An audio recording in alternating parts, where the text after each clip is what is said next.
ఇగో ఇప్పుడే డిన్నర్ కోసం capsicum masala curry చేద్దామని సిద్ధపడిపోయా. కానీ ముచ్చటిది కాదండో, ఈ వేరే ఉంది.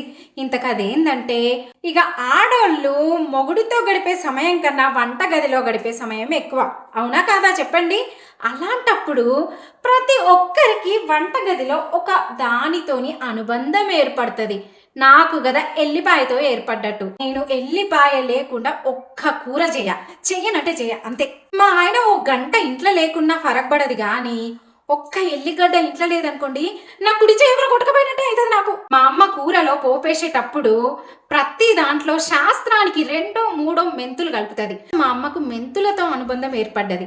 గట్లనే మహిళా మనులు, మీకు మీ మీ వంటగదులలో దేనితో అనుబంధం ఏర్పడిందో జర కామెంట్ చేయరాదుండ్రి. చదువుకొని సంబరపడిపోతా. నాలంటోళ్ళు మస్తుగున్నారని సాటిస్ఫై అయిపోతా.